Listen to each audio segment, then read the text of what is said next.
Welcome to Agency Pitch, valuing grocery e-commerce in a unified commerce world. Please welcome the Vice President of Content for Grocery Shop, Joe Laszlo. Hello, everybody. Good afternoon. I want to thank you all so much for sticking around till the very end of Grocery Shop. I hope you've had a fabulous time. We've saved sort of the best for last, which you are witness to a brand new session format for us. This is the first time we've ever done an agency pitch at a grocery shop. So the genesis of this concept for a session is our standard session format, like the one just before this one, is an agency person or a consultant in the moderator chair and three smart retailer or brand executives kind of answering that person's questions. We thought, what if we flip that on its head? What if we put a really smart brand or retailer person in the moderator chair and have three really, really smart consultants or agencies kind of share their thoughts on a specific problem, challenge, issue in the industry. So that's what we're doing this afternoon. For the brand, retailer, moderator, client sort of role, I'm so excited to have Benjamin Thompson from Endeavour Drinks Group. He'll be leading a conversation with three amazing folks around a topic that has come up so many times in the course of the last 3 days, so it couldn't be more timely, focusing on e-commerce and the role of e-commerce in an increasingly omni-channel unified commerce world. So without any further ado, I'm very happy to welcome Benjamin Thompson to the stage. Benjamin.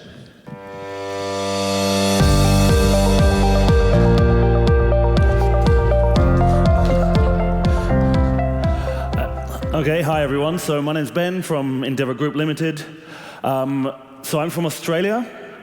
In Australia, you cannot sell alcohol in the supermarket. You have to sell alcohol in a dedicated alcohol shop, alcohol store. However, we're different to the US in that we don't have the three-tiered system that separates manufacturer, distributor, and retailer. So manufacturer and retailer can communicate together. And in fact, we have about half the alcohol market, and we both manufacture as well as sell in our retail stores. So within the Endeavour Group, you have two main retail brands, both selling alcohol, both with a crossover of product, one called Dan Murphy's and one called BWS. And that's going to be the focus of what we talk on today. But also within the group, we have ultra-convenience offering. We have 300 pub, hotel / games rooms. We also have our own internal production called Pinnacle Drinks. And we have we have retail media. We have a few other parts of the business that are relevant, but not perhaps to this conversation. We have websites and apps. We deliver. We have two loyalty programs. We have e-commerce for both of the two main retail brands. And then we have some group capabilities already, such as our customer data platform, our retail media, our internal retail media, and some other shared platforms across the group. So the situation is we were one of the first retailers actually to build an e-com website in Australia. And whilst we've continued growing that, and it's a very successful and profitable still part of the business, we haven't really landed the understanding that e-com is more than just a channel, or more than just a less profitable channel for the business. So the problem that I wanted to put out to the agencies that are coming on is, how could we land that across the business once and for all? We've got some of the tactics, we've got some of the measurements, but how could we land that so that it's front of mind when we're making decisions? And whenever we're thinking about where to invest and what we're doing, that we're fully taking into account that each e-com sale is boosting store business. It's enabling data collection. It enables retail media. It enables our loyalty program.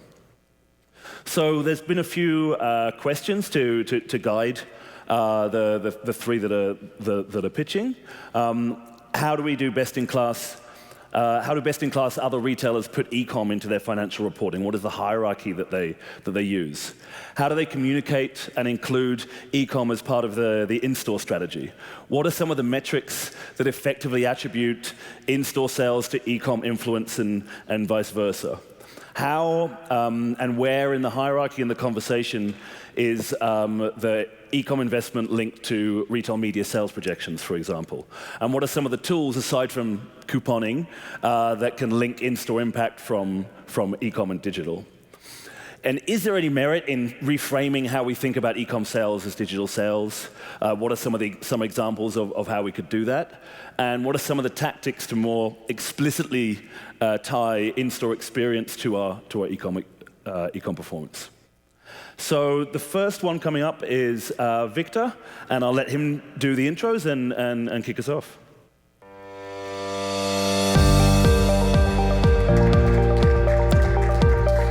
Thank you. I wish I was allowed to put my own theme music out there for that.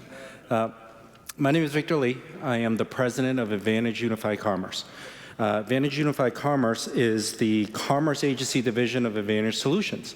If you're familiar with Advantage Solutions, you know we are one of the largest sales brokerage in the country, representing almost every brand that's even here today and not here today. But we're the commerce arm. And what we do is the natural fit in what Advantage Solutions does. Advantage Solutions helps sell into retailers, and then we help get it off that shelf. So that's the natural fit. A little bit about me. I've spent half my career on the agency side. My first half of my career, I was a senior vice president of marketing at Digitas. And then the second half of my career, I was on the brand side. I was the senior vice president of digital marketing at Hasbro. And then I was the CMO of RX Bar, which was acquired by Kellogg's, and then a couple of other brands, startup brands along the way, and then I jumped back into the agency side. So that's about me. But since I only have 7 minutes to convince Ben why we can help him out, let me go into what we're thinking. So the first thing we want to look at, and we looked at a lot of information from our existing clients that we had, which was AlcBev, and then we looked at a lot of information from our retail partners and clients, specifically in the adult beverage category. So just to set the framework right here, as you see on the chart, Australia, 9.3% last year e-commerce sales, 4.8% adult bev in the e-com space. US, 10.9, 3.2. Benjamin said it right. The US, thank you to Prohibition, has the three-tier system. So we are not allowed to sell in the same way Australians do. So we have to navigate around that, the distributor system and the manufacturer and all that. But there is a CAGR growth that's happening that we expect. This is Australian numbers, 5.36 in the next 4 years on a 4-year CAGR. Now, McKinsey recently came out talking about the challenge that e-commerce in adult bev has. And they're saying that 3 main levers that can pull, that impact the P&L, which Benjamin talked about, P&L. The 3 main levers are the e-com marketing, which we all know, because you have to get people into your page or site. The revenue growth management, so product and other areas that affect kind of where the revenue is growing, package size, and then supply chain. And we all know the supply chain. Supply chain in adult bev is hard. Liquid is heavy. Glass is heavy.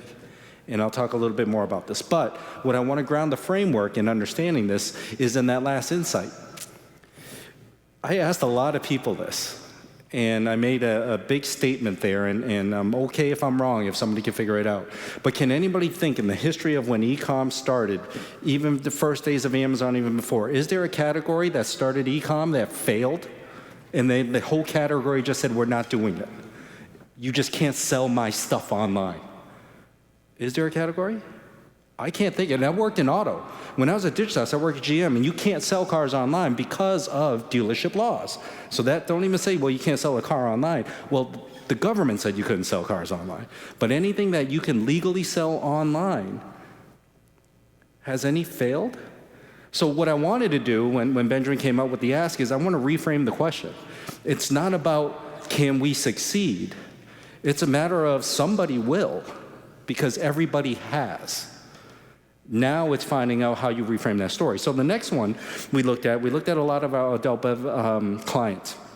And we really sussed it out into the 3 main areas, right? Beer, wine, and spirits. And then we broke out the deciding factors that people take when they're buying. So beer is brand driven. What drives a high AOV? What drives high units? What drives high conversion rate? What drives low conversion rates? And we looked at it across all 4. And then we disseminated it down. It's like the people, how they think. Like in the last session, it was interesting because somebody said, I think it was the moderator that said in the last session, you gotta remain with the people. They're deciding everything. Don't build a store because you think the store looks good. Build a store because the person walking in is going to think it looks good.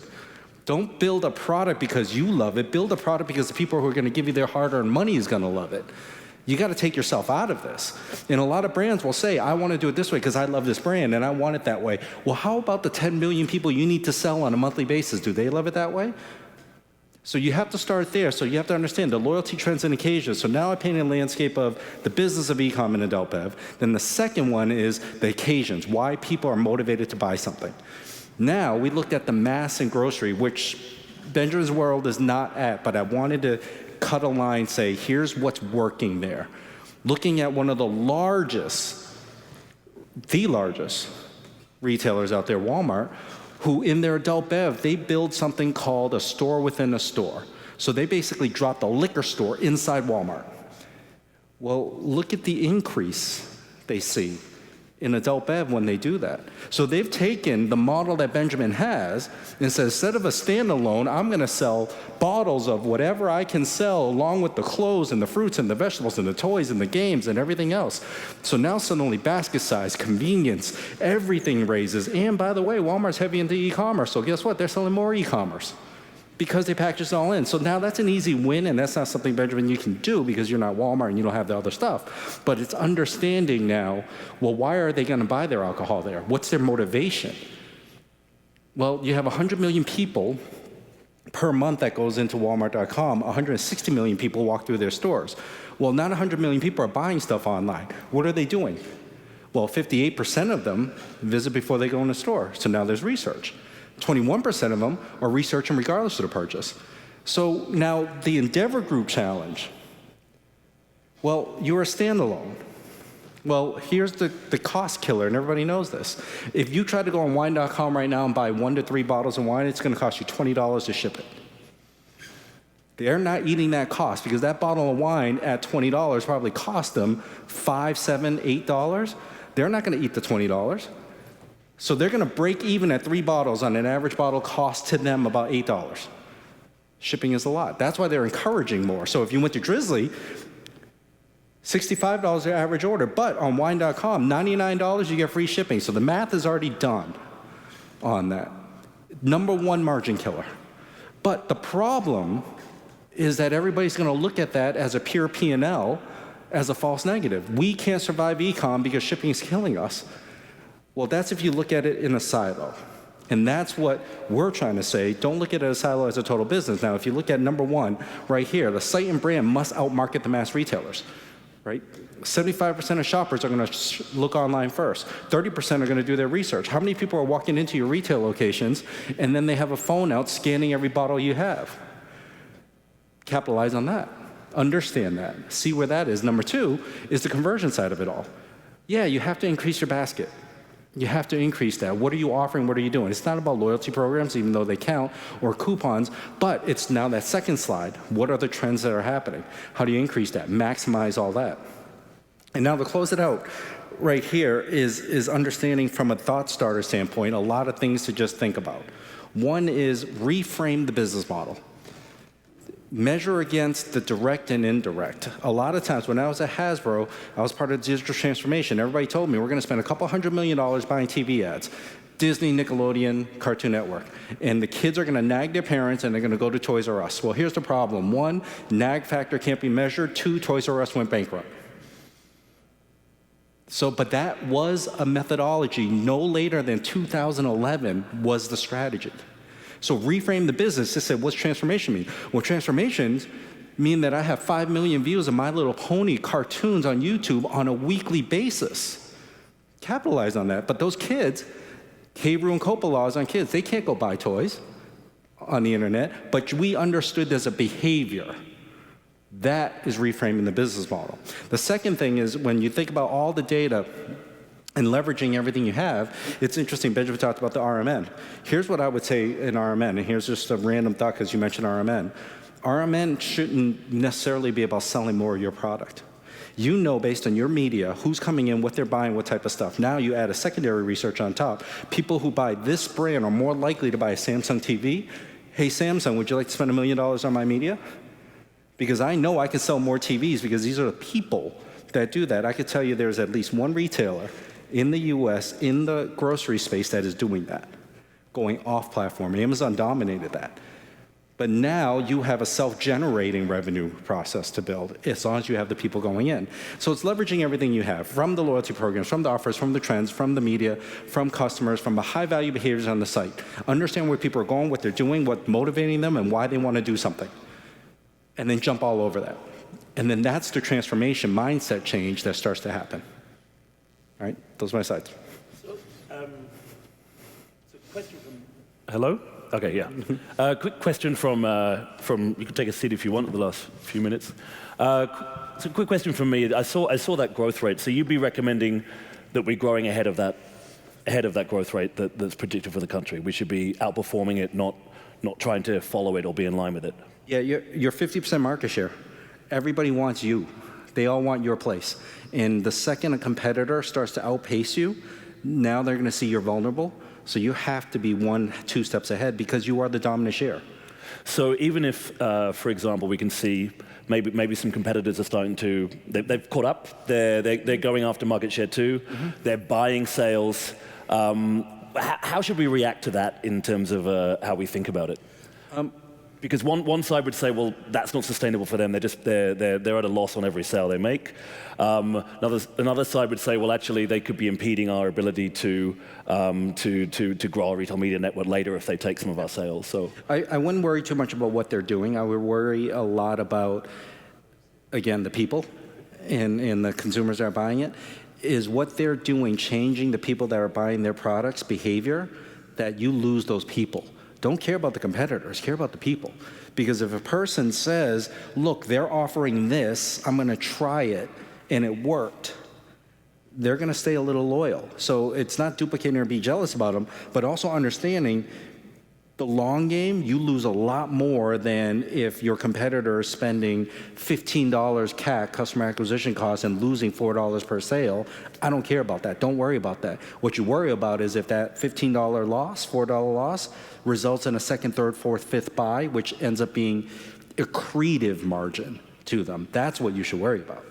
So how would you take some of that? Because I would say that there's a decent awareness of that within the business. How would you take some of that and put it into kind of concrete things that we measure in ourselves so that when we go to decision points, when we go to conversations, that's always top of mind and we've got something to benchmark it on, we've got something to measure it to. Yeah. What are some of the things you would change about like the way we might be doing it now? I would look at everything, right? Probably one of the most common words said this week over here is the word omni-commerce or omni, right? The most overused, misunderstood word that's in the industry today. I think you have to look at it that way. How many people are walking through your stores?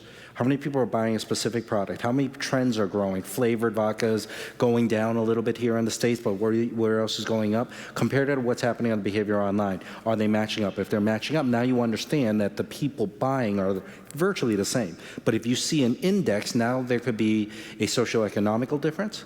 People online versus offline. You might notice a age difference. People online versus offline. Then you start to isolate those individual points and say, I can find opportunity share. Because I believe at 50% market share, my assumption is your fair share you have. What you're looking for is opportunity share now to add on top in isolated categories, but you have to look at all the data. So whoever that runs it all as part of this transformation is don't look at e-com data. Don't say, how did my website do? Total sales, break it out, source traffic, sales traffic, demographic, economic data, credit card information. Start building those trees, and when you have it, I can guarantee you, the right person looking at it, the numbers will just pop out and say, I think we need to do this. Then you have a total business outcome versus sell more X on the e-com outcome, which is very short-sighted. Okay, well, thank you very much. Thank you. And I'll welcome on next Konrad. Thank you. Thanks, man.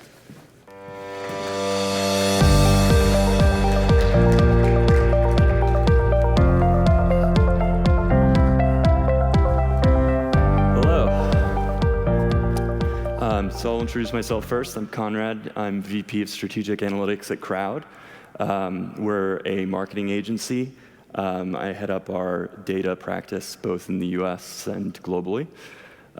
We focus a lot on performance, but also brand and measuring intangible things, which I think is very relevant to the prompt that Ben asked us. And so the first thing I did is I went and I looked on your website, and there's a very well-organized section that has all the annual reports, and the most recent one was the Q3 update, and this was the first table that was, there's some text, and then the first table is this one. And I think it clearly encapsulates the challenge that you're talking about in two parts. One is that you have online sales broken out at the top level. Not merged into the total sales, although you do have it on the previous number, and you don't even have a retail and online breakout. You have just the online breakout and the total breakout. So that implies that that then cascades through the whole business, and that's what it's being looked at. It's being measured on its own merits and not together. And then the second, in terms of shifting to a more customer focus, you have NPS, which is a very popular customer metric, but a very difficult one to work with because it can be unreliable, hard to gather, and not necessarily actionable. So that kind of framing the challenge, and then I'm going to talk about two frameworks to address it. One is getting the right KPIs, and then the second is Croud's modern analytics maturity model, which is a model we've developed that helps kind of improve the maturity of how you're measuring and to get better results out of that. So starting with the right KPIs, we would recommend doing a customer-focused scorecard. And so that really means first starting with a metric called the earned growth ratio. And I'll say specifically the purpose is to get rid of NPS and replace it with the earned growth ratio. And this is something that product customer service would be looking at, and it's made up of two components. The first is net revenue retention. And so in a simple way, this is just looking at your customers last year and how much revenue did they bring you this year. So essentially repeat customers, right? And then the second component of it is new referred customers in revenue. And so looking at those customers that were referred and how much revenue did they bring in. And so these two things together give you a much more actionable picture of your customer loyalty, your customer profile, and are you growing as a business, rather than NPS. NPS is just telling you that people say they will refer you. These numbers show you that people referred you and that they're coming back. And then this all would ladder up to customer lifetime value, but at the CEO or at the business level, not at the marketing level. Because if you over-optimize the customer lifetime value in marketing, you can run into problems at that stage as well. So that's one piece. Second is deleting the cascade to online versus retail. So the first slide we looked at had it broken out as total sales and then online. And instead, we should do group, brand, region, store. And you'll notice that I don't have any breakouts here at all for online. And so that implies that you need to allocate all your both online revenue, but also cost for loyalty programs, for the website, for all those different initiatives to store level. And so then you might have a question of, well, how do we do that? And so that brings me to the second part, which is our modern analytics maturity model. And it's really about making the invisible visible and starting where you are now and taking small steps to get better over time. So what we're trying to do is we're trying to get you from this bottom left, where you have an amount of money that you're spending, could be on media, could be on a new website, could be on programs, people, and you sort of know what you're getting back for it, but you don't know for sure, to a place where you're spending money and you know what revenue you're getting back. And crucially, incremental revenue that you're getting back. And so the steps to get there, where everybody starts is when you just have kind of vendor-provided data, third-party data that you're looking at. You're not really looking at your own data. Step one is unified reports, what you're looking at. You obviously have a lot of this already. Step two is then starting to do more advanced analysis. And in the conversation that we had, you talked about already having some of this. So you already know a bit of the relationships that exist between e-commerce and in-store in an ad hoc basis, and you're able to make that case, and generally the business is bought in, but you don't have a way to measure it up and provide it in an executive level view. And so then that gets you to the third step, which is cross-channel learnings or doing experiments. So thinking about real test and control experiments, setting up geo-lift experiments where you're turning off certain features of your online presence in order to get a better understanding of what is that actually doing for those areas. And then that can start to give you some real factors that you can begin to adjust into what is going on. And then the step up from that is what is traditionally used for media is an MMM. But an MMM is really just a type of regression model. And there's more advanced ones that you can use, but the real application is to take it not just for media, but use it for all your investment. And so looking at the dollars that you're spending on your e-com investments, the dollars you're spending on your retail store investments, putting those in as variables, and then reallocating credit for the revenue growth. And then there's a step above that as well, which lets you, one of your questions was about forecasting and how do we think about, well, if we do this investment in our loyalty program, what is that going to give us next year? And so there's another type of model called the structured equation model you can build on top that can start to do things like predicting to the next year how are we going to affect the base of what we're doing, not just what did we do this year. And then the step above that would be to use machine learning to start making automated decisions, but you shouldn't even do that until you've done everything below, because there's so much lower hanging fruit in all those previous steps before you get into that more complex, really difficult work. And just a little, zoom in on the model. This, traditional MMM takes into account just media spend. An MMM Plus would take into account all marketing activity. So, I threw in a couple things that you had mentioned, like loyalty and the data collection, but basically you can build in whatever components you need to be measuring. And what you'll get then is a contribution of activity to LTV. So, your first purchase might look something like this, and then maybe fifth purchase looks like this, where you can see that digital is a much larger piece of what might be driving the repeat purchase.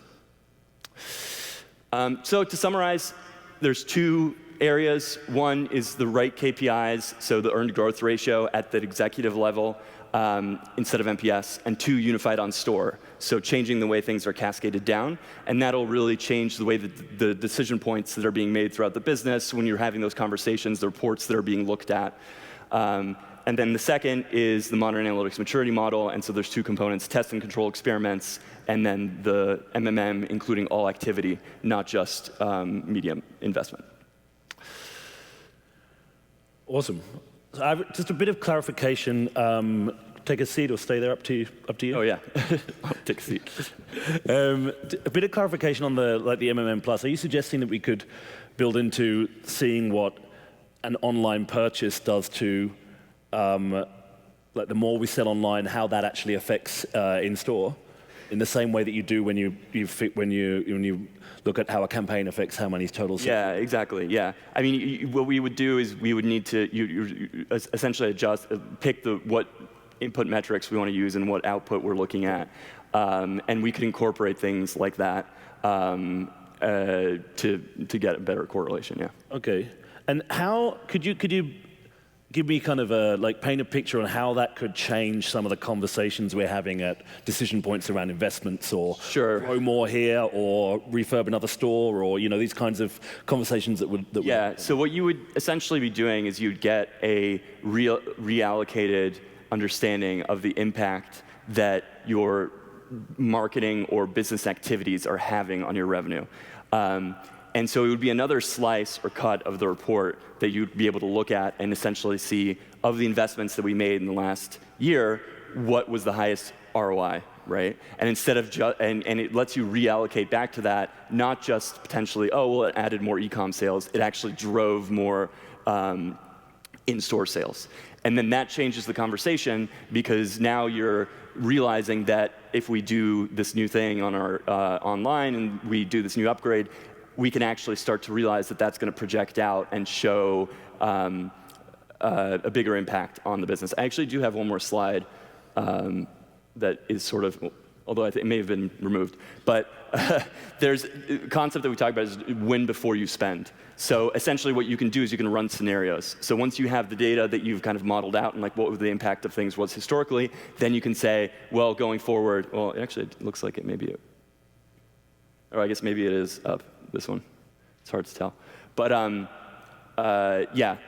And that win before you spend model then lets you kind of run scenarios and say, well, what if we did this? What if we did that? And then that's a different set of conversations rather than just the margin on e-com is bad.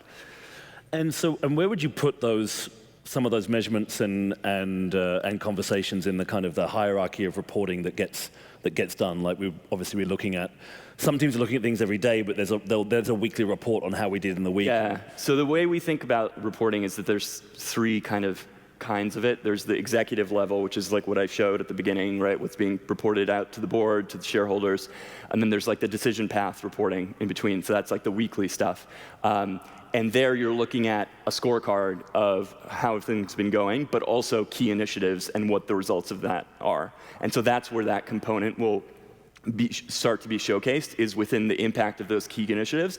And also by reorganizing revenue around the store, you're giving agency to the store managers or the store GMs, and then you can start to look at high performance areas, and you can really start to dig into the tactics that they are doing, which lets you start to some extent bottoms up in terms of experimentation of how can we get e-com and the store to work together even better. Okay. And then the final one is just around NPS.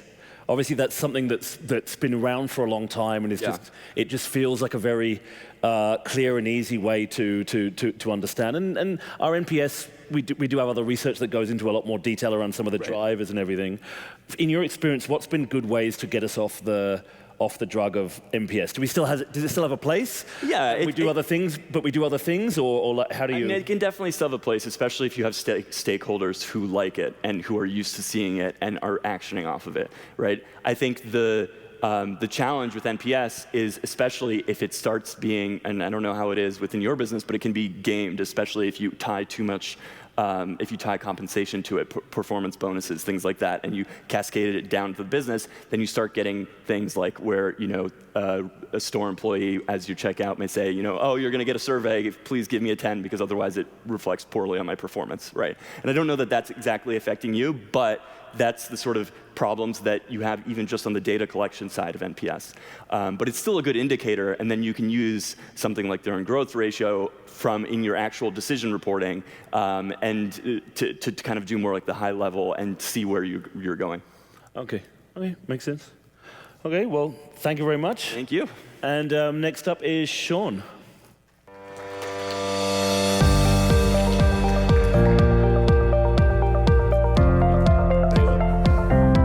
Okay on this?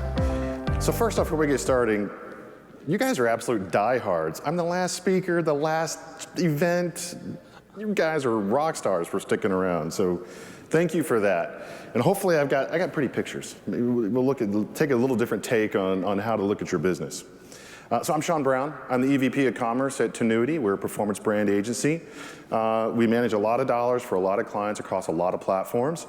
And we do that across the US and across markets around the globe.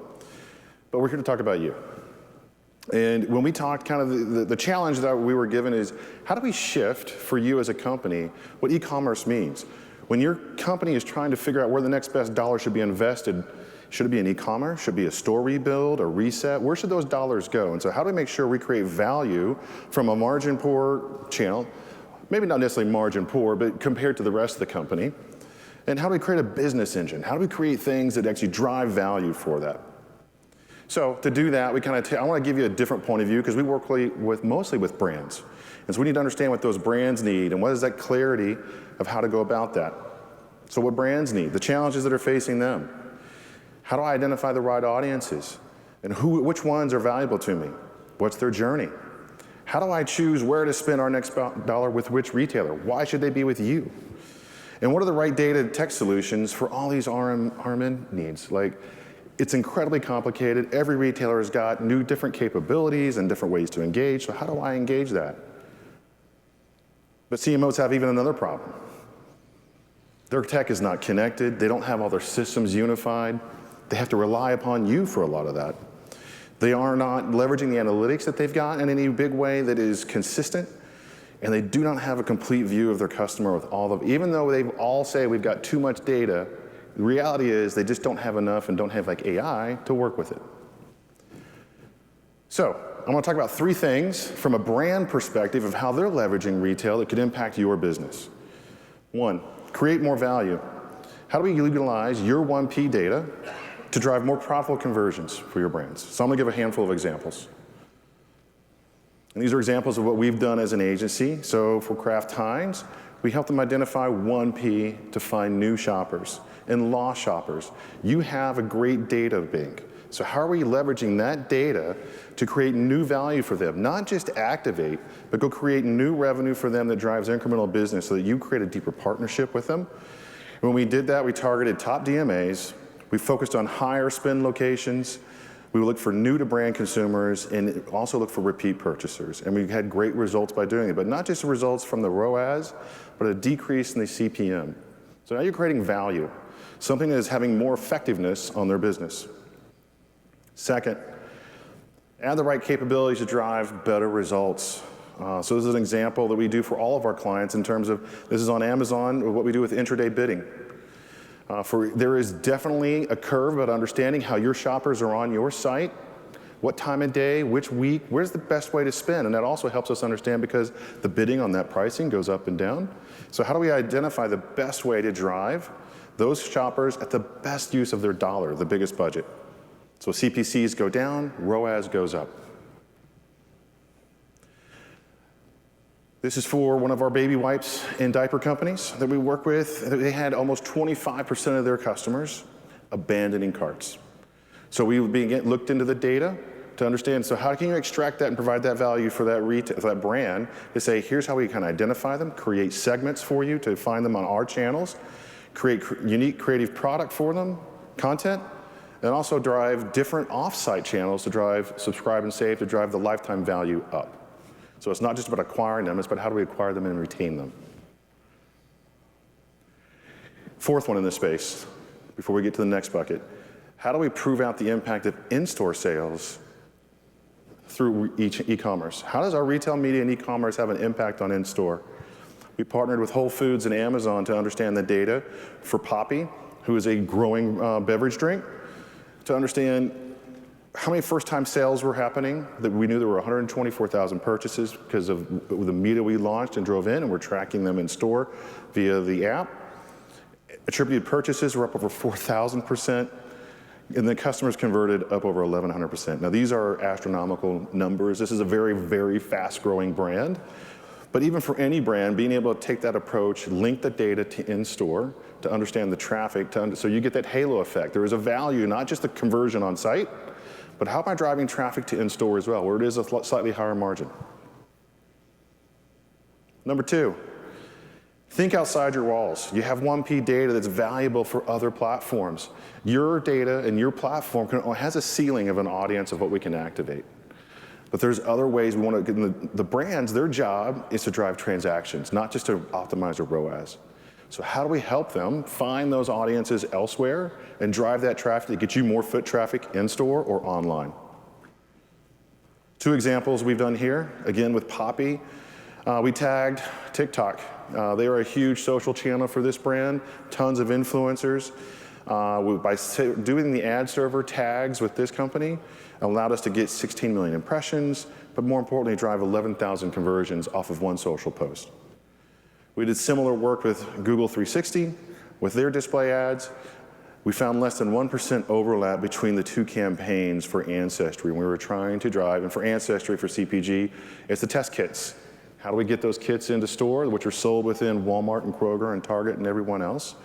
But we were looking for those incremental consumers and finding them off-site, and we found that there wasn't overlap between what the retailer had and what we could find off-site. And that's a value to the brand. And one of our, prior to me, we talked a little bit about this, but non-endemic is probably going to be the fastest growing thing for every retailer. You have an amazing audience with great data to understand how do other brands attract to there. Especially for beverage, and you have hotels, so the travel industry, or beauty, or fashion, brands like that want to find your audiences and be on your page. So creating, that's a whole new revenue channel that can be generated, and we're already seeing trends on the data telling us that this is growing exponentially, and I expect in the next 18 months, this may be the big buzzword we're talking about for every retailer. And then the third, and the last, this is my most favorite, don't forget the brand experience. We become so functional, usually on e-commerce. It's very much about the product and the data and what's showing up on site and how do we drive conversion. But the brand experience is still part of that conversion. The brands still want to be part of closing that loop. We have commerce media driving traffic. We have to make sure that strategy and the ops destination, the PDP, is converting. And these two work complementary to each other. So as an example, everybody's familiar with George Clooney and Nespresso. He's on everything, everywhere, in every country around the world. He's on TV, he's on social, he's in print ads, it's all over the place. But where the F is George on the website? He's not there. We didn't close out that experience and bring it home. But we need to continue to drive that, because we also find, especially with sites who have A+ content or premium content, 10 to 15% higher conversion rate. And so many retailers don't offer this. More are starting to get there. Amazon is clearly ahead of everybody. But being able to have that experience and that content there has a direct business result that your clients want, and it helps them want to drive more dollars and improve your margins for you. So that's it. I'm Shaun Brown, Tenuity. Okay, so just let me know I'm understanding kind of the synopsis of what you're saying. You're saying identify new value for partners and brands and use that to guide our kind of investment directions for our assets that will benefit both e-com sales, customer experience, and them at the same time, and have those kind of like three goals in mind all the time and use that to focus how we invest? Yeah, so it's a total, so just like he was talking about MMM, right? It's a total approach of thinking about the big picture of what's the experience you're trying to drive, where is your customer throughout that whole journey, in-store, online, or through media, and how are you capturing them? And the more you can understand that and provide that value, the more that customer stays with you, spends with you, and also more that those brands see the value in what that is, what you're delivering for them. The less you have that, the more transactional you are, you can expect different results and lower value. So what my recommendation for you is about creating a total value story for the whole channel that it reaches into in-store as well, so that you can identify the value that's not just about the transaction on site, but the total value delivered to the company. And so would you then have kind of the leaders of some of those teams in the same, almost in the same team or in the same strategy sessions all the time, working on everything to... Yeah, there should be like a racing model, an IAT, where everybody's engaged, understanding what the left hand and the right hand are doing. Because what you're investing, they need to understand what traffic you're trying to drive or what brands are engaged, and whatever they're activating in store, you should be able to mirror that experience and understand how you want to activate or give them support to drive the traffic. You should be as much, you should almost become as much a partner or an advertiser for them as any brand is. Okay. Anything more you want to add before I bring the other two back on and we take some questions from the thousands of people in the audience? Any follow-up in Australia you want, or we're happy to come down. Okay, I'd like to invite Victor and Konrad back on, and then we'll see if the people that we have got any questions or builds or any thoughts of their own on what we've been discussing.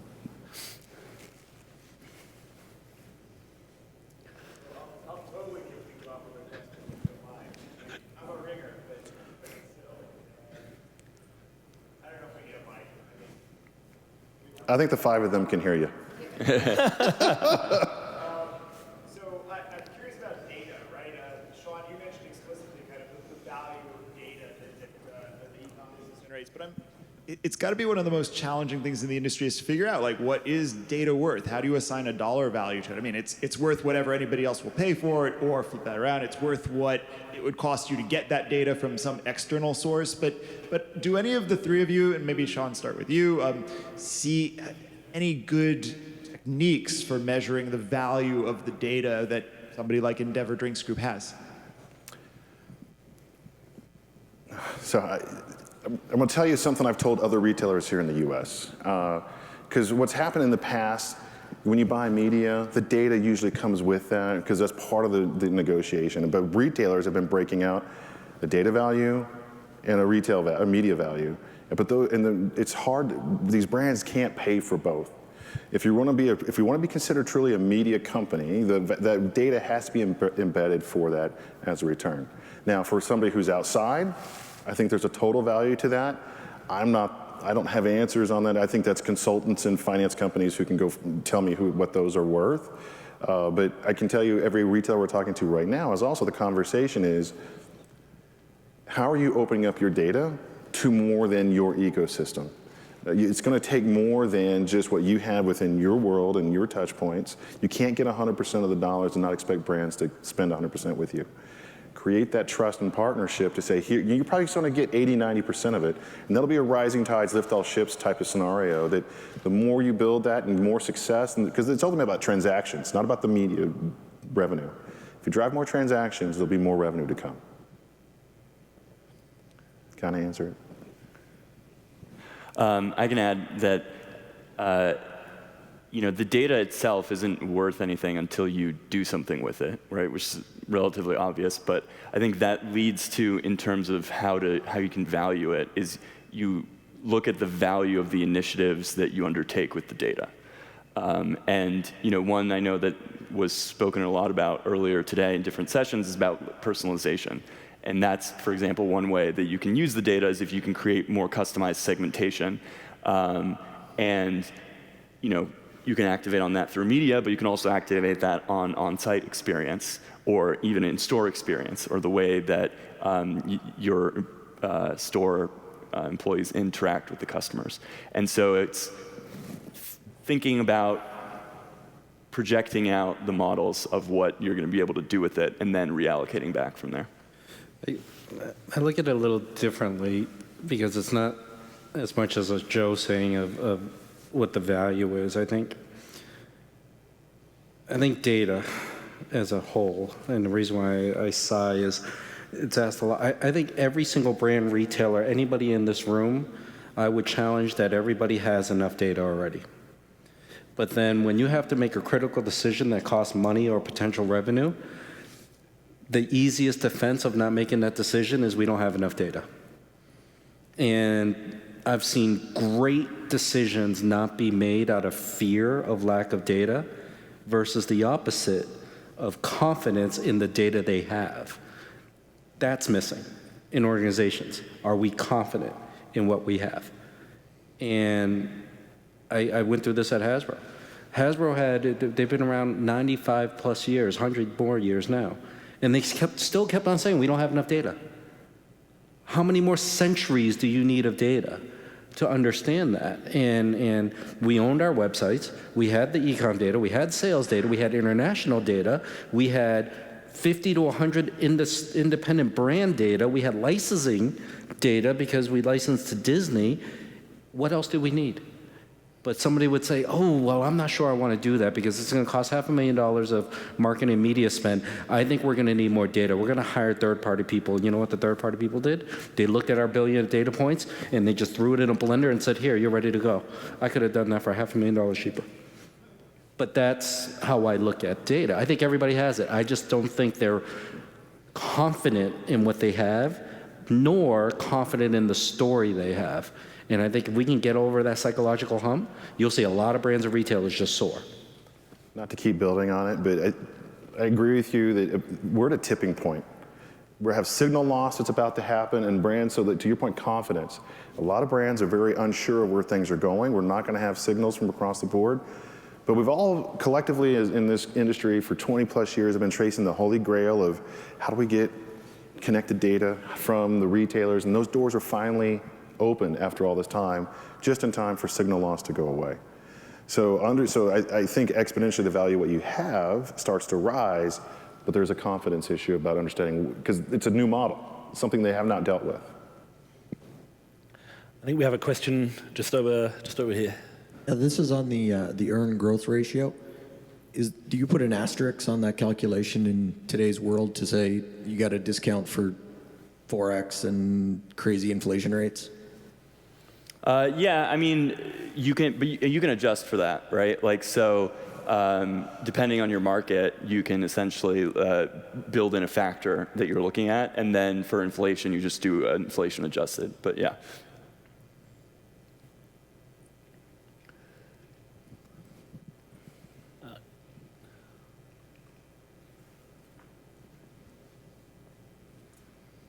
Thank you.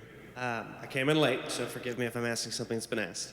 But I was in a different call where somebody had a pie chart they pulled up, and they talked about the different kind of returns that you might expect from something. So it's not just IRI or ROI. That could be 37% of the equation.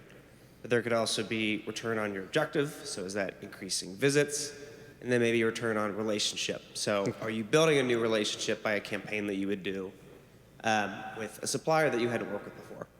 So do you think about, ROI can't always just be the only objective, but do you always have something that leads, like ROI, and then there's sub-bullets after that, like visits, relationship? Or do you think about splitting them into different sections? So it's like we have to be able to get the ROI and the visits, or we didn't consider it a success. How are you thinking about layering those, or coming up to like a total value and saying, here's the sum of everything that has to accomplish?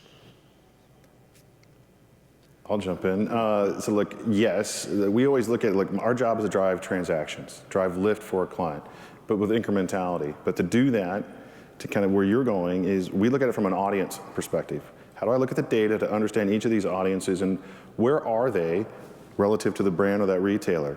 Are they new to brand? Are they lapsed? Are they a loyalist? And what behavior do I want them to drive? Because that drives me to different engagements, different touch points, different media that I'm going to drive with each audience. So it's about getting very specific about those audiences we're trying to drive. I don't like looking at it in that box, because our ROI is really the parachute a CFO or a CMO will use, and I know I've been a CMO, and I've said the same thing, because it validates a decision. And if you're basing success on a formula to help validate a decision, then aren't you looking at it the wrong way? Because what I would reframe that, depending on the brand or retail or whatever it is the question is, it's as simple as, what does success look like? More top line, more bottom line, higher market share, conquesting, taking 5 points off your competitor, opening up distribution? Well, you can't put ROI on top of all of that. So let's just find the top 3, and then, using what I said before, you have the data, determine how do you get that. I've had clients to say, I'm losing 2 points of market share at Kroger. Double up your spend at Kroger to get it back. And I said, no. Here's the reason why. You're getting killed at Kroger because they're going private label, and your product is close to private label. You're never going to win. You're going to spend 2x. But I don't want to lose more market share at Kroger. Is that what you're measuring by, success of market share at Kroger? Because I can find you 4 points on Walmart, because in the data we have on Walmart, I can find you 4 points, and 4 points at Walmart, it's like 8 points at Kroger. So isn't that better for your company? Or, well, I don't want to be judged that I messed up on Kroger. That's the wrong goal if you're leading. Now, if you're independently running Kroger, yeah, you got a whole different problem to worry about. But the person looking at the whole picture needs to understand the whole picture and not say, what's the ROI of $1 million of media? And then if you don't have a number and say, well, we only had 750,000 sales, then you lost. You're done. Because then you can't validate all the other stuff we all talked about up here. So engagement, relation, yeah, it's all part of that. But I go back into what's going to make the business work, and use that as your goal of success. And I'll just do, because I think those are all good points, but 2 quick add-ons. One is just, It also depends on the time frame you're looking at, right? So a lot of things that you're talking about may give you ROI benefits in multiple years rather than now. So that's important to separate out in terms of, like Victor said, like what's the goal that you're trying to accomplish right now. And then the second is there's just also like diagnostic metrics, right? Which some of the ones that we've mentioned are things that you need to track and you need to look at. And yes, you want to drive them, but they're not the end result, but they help you understand, is what we're doing right now working? Probably, because we won't get the actual results for a year from now or whatever it is. What's the ROI of the car you drive to work? You spend $30,000, $40,000, $50,000. Do you measure the ROI when you go buy it? Do you say, well, I'm saving $50 a month on a bus pass, or I'm saving $100 a week on an Uber? No, you don't do that. But you say, but you know what? Having a nice car, getting to work, actually helps from a mental stability of getting there, and I'm there, I'm on time, I'm reliable. But you don't say, hey, I'm down 40,000. Did the car return 60,000 to me? No, but you got to work on time.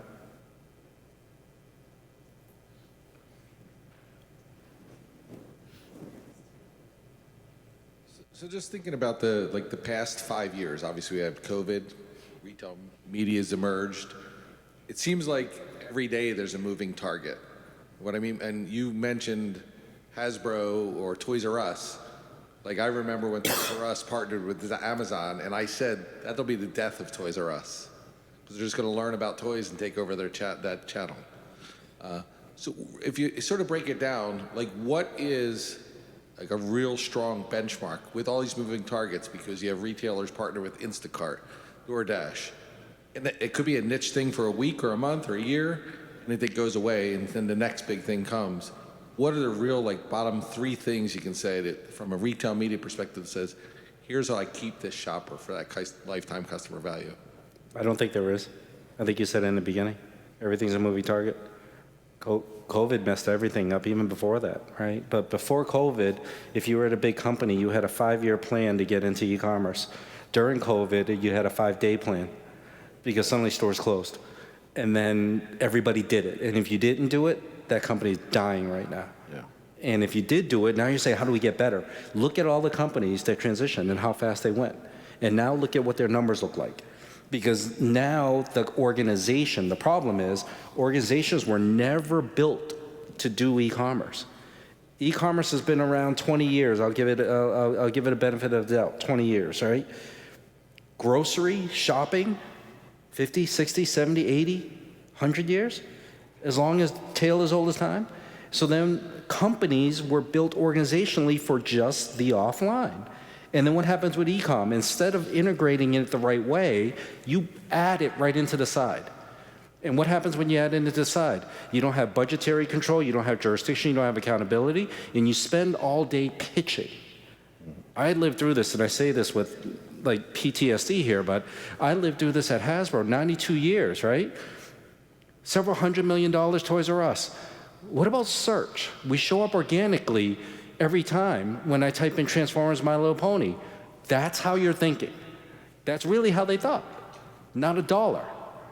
Because digital was so new, they just bolted it. But they didn't make sure it organically spread within the organization. So they put me in to run it and then had me build a team, but I was on the side though. I was on the side. Hey, I think you should buy search. Well, talk to the head of media. I think you should buy search. I don't believe in search. I just believe in Nickelodeon. Okay, there goes that. What do you want to pitch next? Let's pitch social. No, I'm on Disney.com. Let's not do Facebook. YouTube, no, we're on TV. We're on Discovery Kids. Why should I do YouTube? Okay, right? Because digital wasn't part of it. Now, long story to answer your question, there isn't a hard fast.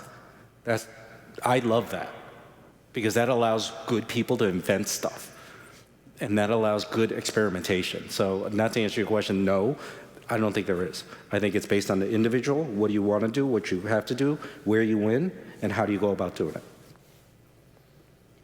I'll be less winded. Just pivot. Like to your point, COVID taught us.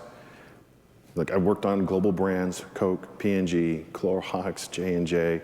What was in 12 and 18-month window to plan went to 18 weeks, 18 days. And so we learned, it was painful, but you could do it. And I don't think we have to do that short of a window, but it's this idea that it's always got to be ready to pivot and keep an eye on the market. You cannot, there is no set it and forget it. There's been a lot of that with physical retail. They didn't change for 80 years. And still really, there's so many categories that haven't changed. And e-commerce was a set it and forget it for a long time until COVID. So now this whole thing, so just constantly always be challenging, is this right? Is this the right investment? What's next? I'll put one sentence, which is just focus on the customer and the experience that they're having, and the best way to achieve that. Thank you very much. I think we're out of time, and thank you all 8 of you who joined. We had the highest percentage of questions, I think, from an audience.